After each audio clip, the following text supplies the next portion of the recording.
Bismillahirrahmanirrahim. Assalamualaikum warahmatullahi wabarakatuh. Kami dari kelompok 5 dengan saya Rahmania Sekar, lalu ada Amalia Dilajuta, serta Mutiara Mustafa akan menjelaskan terkait teori dan metode penerjemahan dalam judul penerjemahan dengan alat bantu. Ya, sebelumnya kami akan menjelaskan terkait dengan penerjemahan alat bantu. Dengan pembagian tugas, Amalia Dilajuta membahas penerjemahan dengan alat bantu menurut Han 2020 dan Al-Taibi 2020. Mutiara Mustafa membahas penerjemahan dengan alat bantu menurut Mona Baker, serta saya membahas penerjemahan dengan alat bantu menurut Dian Kahan tahun 2020. Ya, sebelumnya, seiring waktu dengan berkembangnya teknologi manusia mengalami perubahan, dalam hal ini berimpact dalam bidang terjemahan. Penerjemahan dahulu diterjemahkan satu persatu, kata per kata. Dengan adanya teknologi, penerjemahan memanfaatkan teknologi dengan menggunakan kamus online atau dengan platform teknologi. Ya, selanjutnya akan dibahas oleh Mutiara Mustafa. Saya akan menjelaskan alat penerjemahan pada buku Routledge Encyclopedia of Translation Studies oleh Mona Baker pada tahun 2001. Di situ Blatt membagi 3 pendekatan penerjemahan berbasis komputer pada halaman 134. Yang pertama, alat pembantu penerjemah atau machine-aided human translation, yaitu menggunakan mesin, tetapi mesin tersebut hanya sebatas membantu penerjemah manusia dan tidak melakukan penerjemahan. Contohnya adalah pemroses kata, alat pengatur kamus, bank istilah, dan semacamnya. Yang kedua, penerjemahan dengan alat bantu atau human-aided machine translation. Penerjemahan dilakukan oleh mesin, tetapi masih bergantung dengan penerjemahan manusia. Yang ketiga, penerjemahan mesin atau fully automatic machine translation, yaitu penerjemahan sepenuhnya dilakukan oleh alat meskipun hasil akhirnya dapat diteliti ulang oleh penerjemah manusia. Pada alat bantu penerjemah, ketika kita memasukkan teks sumber untuk menghasilkan teks sasaran, alat penerjemah akan mendapati beberapa proses, yaitu yang pertama penyuntingan. Penyuntingan ini seperti ketika kita membuka Windows dan memasukkan teks sasaran, maka akan terdapat fitur seperti autocorrect. Jadi penyuntingan ini mengkoreksi hasil terjemahan tersebut. Kemudian manajemen terminologi. Manajemen terminologi yaitu penerjemahan mesin menandai istilah-istilah yang terdapat pada teks sumber, teks sasaran. Seperti kita ingin menerjemahkan teks medis, maka mesin akan menandai istilah-istilah tersebut. Kemudian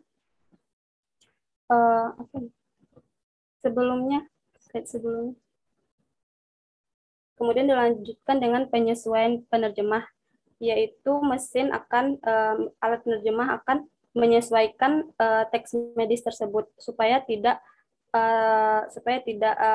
acak atau sesuai dengan maksud dari teks sumber ke teks sasaran. Next.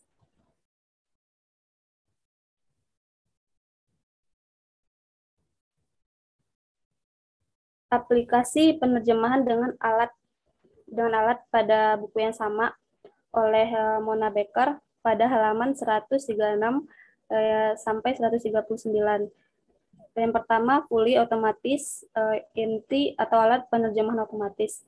teks bahasa sumber diinput ke dalam aplikasi dan akan muncul output hasil terjemahan ke bahasa sasaran. Sistem MT tetap berguna meskipun akan kurang dalam gaya dan akurasi. MT ini menurut saya adalah aplikasi penerjemahannya. Yang kemudian pre and post editing atau penyuntingan sebelum dan sesudah. Sebelumnya dilakukan pre-editing, yaitu membatasi input dan menandai beberapa bagian teks atau gelar, nama, dan lain-lain yang tidak boleh diterjemahkan. Post-editing yaitu merapikan output mentah, membenarkan kesalahan, merevisi hasil terjemahan, atau menerjemahkan ulang bagian-bagian tertentu. Kemudian interaktif MT atau penerjemahan dengan alat interaktif, yaitu aplikasi yang digunakan akan mempertanyakan performa penerjemahan di tengah-tengah menerjemahkan teks dan meminta klarifikasi ambigu atau memberikan terjemahan alternatif, bahkan menawarkan gaya bahasa sasaran. Biasanya penerjemahan dilakukan per kalimat. Dialog and speech MT, penerjemahan dialog dan percakapan dengan alat. Alat mengingat apa yang dikatakan pengguna dan penerjemahan rekaman tersebut. Namun, alat demikian masih membutuhkan pengembangan lebih lanjut seiring berkembangnya hubungan antara manusia dengan alat. Selanjutnya akan dijelaskan oleh Rahmania. Oke. Selanjutnya adalah saya akan menganalisis terkait dalam jurnal Biancahan 2020. Menurutnya, perangkat lunak CIT atau Computer Assisted Translation sangat membantu penerjemahan dalam menerjemahkan teks dan menyimpan teks tersebut ke dalam database yang dikenal sebagai translation memory. Oleh karena itu, alat CIT dapat membantu dalam proses penerjemahan. Menurut Imre, halaman 210, MT dianggap sebagai prosedur yang berdiri di belakang analisis yang dilakukan oleh program komputer yang diaktifkan pada teks sumber untuk menghasilkan teks target tanpa campur tangan manusia. Nah, berikut adalah istilah-istilah yang biasa digunakan dalam menjelaskan alat-alat penerjemahan di bidang teknologi penerjemahan.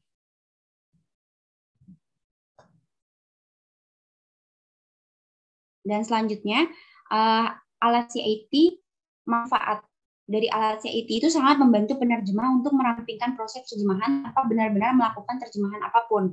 Alat MT menggunakan kecerdasan buatan untuk menerjemahkan teks secara langsung. Tetapi dengan demikian, perangkat lunak menerjemahkan memberikan tujuan yang sama, yaitu membantu dan mempercepat proses terjemahan. Beberapa MT yang tersedia online seperti Google Translate, Babylon, Microsoft Translate, dan sebagainya. Ya, selanjutnya akan dijelaskan oleh Saudari Amelia Adila juga. Baik, saya akan menganalisis dari jurnal Alotaibi tahun 2020. Dalam jurnal tersebut, Bowker memberikan pendapat bahwa alat CIT dapat didefinisikan sebagai semua jenis alat terkomputerisasi yang digunakan penerjemah untuk membantu mereka melakukan pekerjaan. Sistem ini dirancang untuk membantu penerjemah manusia dalam produksi terjemahan. Selanjutnya yaitu menurut Asosiasi Penerjemahan Mesin Eropa, alat CIT mengacu pada paket perangkat lunak terjemahan yang dirancang terutama sebagai bantuan untuk penerjemah manusia dalam produksi terjemahan juga. Lalu, perangkat lunak CIT modern mendukung beberapa fungsi untuk memudahkan pekerjaan penerjemah. Di antaranya yaitu Translation Memory atau TM, manajemen terminologi, manajemen proyek TM, dan alat bantu. Meskipun demikian, terdapat peningkatan penggunaan alat CIT dan penyedia layanan bahasa di seluruh dunia. Beberapa peneliti melihat keengganan dalam mengadopsi teknologi ini di dunia Arab. Alotaibi berpendapat bahwa sikap negatif terhadap terjemahan mesin bahasa Arab yang telah gagal menghasilkan keluaran yang sepenuhnya otomatis dan berkualitas tinggi di masa lalu. Hal ini memperkuat gagasan bahwa tidak ada peran teknologi dalam proses penerjemahan.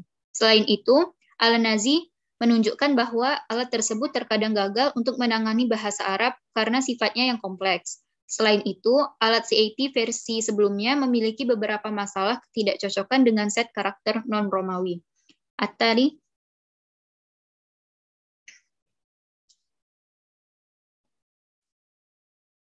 Lalu, bagaimana dengan kegunaan CIT? Yang pertama yaitu menurut studi etnografi oleh Esser mengungkapkan bahwa meskipun para penerjemah menyatakan sikap positif terhadap teknologi terjemahan, mereka juga menyatakan beberapa ketidakpuasan sehubungan dengan antarmuka pengguna, fitur yang rumit, dan kurangnya fleksibilitas dalam alat ini. Faktor-faktor ini dapat memengaruhi alur kerja terjemahan dan menyebabkan frustasi. Lalu yang kedua yaitu studi etnografi oleh Leblanc menemukan bahwa sebagian besar peserta setuju bahwa alat CAT meningkatkan konsistensi terjemahan dan mengurangi pekerjaan berulang. Namun, ketidakpuasan mereka berkisar pada konsepsi atau desain alat. Selanjutnya akan dilanjutkan oleh Rahmani Askar. Oke, baik. Selanjutnya adalah analisis komparatif dari kelompok kami. Ditemukan beberapa pendapat berbeda di antara para ahli mengenai penerjemahan dengan alat bantu. Pada pendapat pertama, Mona Baker pada tahun 2001 mengatakan menurutnya aplikasi penerjemahan dengan alat bantu diantaranya yaitu alat penerjemahan otomatis, pre-editing dan post-editing, penerjemahan dengan alat interaktif, serta penerjemahan dialog dan percakapan dengan alat.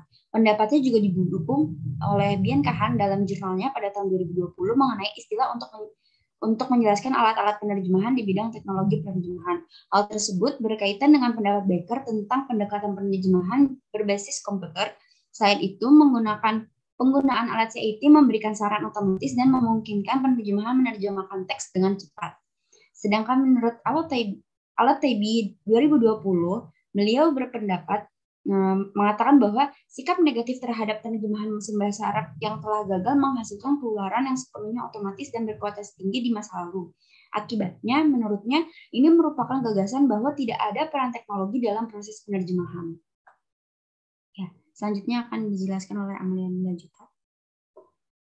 Baik, berdasarkan hasil dari teori yang telah dikomparasikan oleh kelompok kami, dapat disimpulkan bahwa teori-teori yang dikemukakan oleh beberapa pakar tersebut, yaitu Mona Baker, Bien Kahan, dan Al-Taibi, memiliki keterkaitan satu sama lain, yakni menyangkut penggunaan alat penerjemahan berbantuan komputer yang memudahkan penerjemah dalam menerjemahkan teks dan menyimpan teks tersebut ke dalam database, atau translation memory. Namun, juga ditemukan perbedaan dalam penelitian tentang kegunaan alat CAT yang agak terbatas, terutama di kalangan penerjemah Arab. Menurut Al-Nazi, terlepas dari kemajuan luar biasa dalam kemampuan alat CAT, ada beberapa masalah yang belum terpecahkan, termasuk segmentasi, tanda baca, masalah terkait aksara Arab, dan hasil terjemahan mesin yang buruk.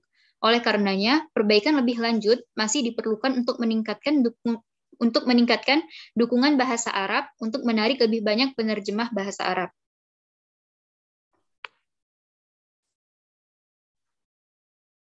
Ya, sekian dari kelompok kami. Terima kasih. Wassalamualaikum warahmatullahi wabarakatuh.